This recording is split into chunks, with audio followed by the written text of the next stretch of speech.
perfect, thank you. If you really want enlightenment, then just lighten up.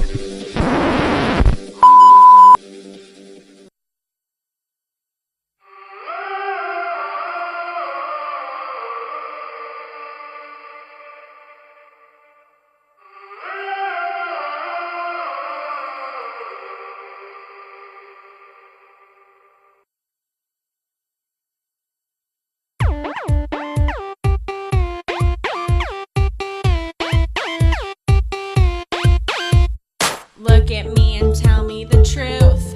What do you do when people don't know what we go through? They see my blonde hair, blue eyes in class, but they don't know I have a really big heart. Please, don't get me wrong, I know that I'm hot, but textbook perfection really takes a lot.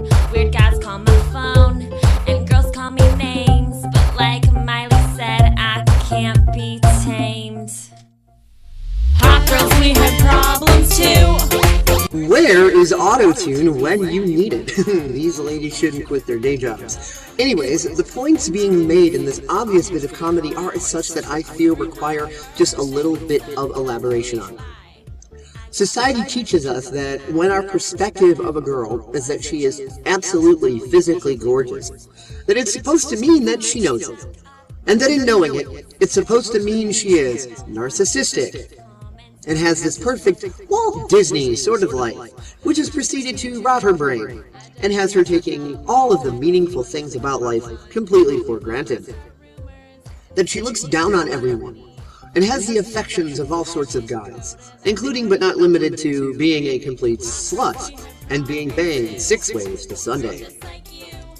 People do not realize that most of these girls tend to be extremely depressed and alone, sexually harassed, held to unreasonable expectations by most people they know. They just wish they could have regular friends and be treated like a regular human being, as opposed to being treated like an interactive sex toy to be used and thrown away. It is we who have contempt for these ladies, not the other way around. Looks also does not have anything to do with personality. Whether a girl's looks are hot or not does not absolutely mean that a girl is or is not a bitch or totally full of themselves. All humans are equal. All emotions are human. We all pretty much want and need the same basic things. In fact, most of these gorgeous girls are extremely non-materialistic. Looks are secondary to them, especially seeing as they tend to be harassed for their own looks. They just want to be accepted for who they are as a person. Next time you see a gorgeous woman, just treat her with the respect you would any other human, and no more, no less. You might be surprised by what happens. Just have discernment and pay close attention to her personality before you approach. If you're just paying attention to her breasts, that's not going to tell you whether or not she is a sweetheart or a bitch. Move your awareness beyond the cleavage and see the human being for who she is. Hot girls, we had problems too.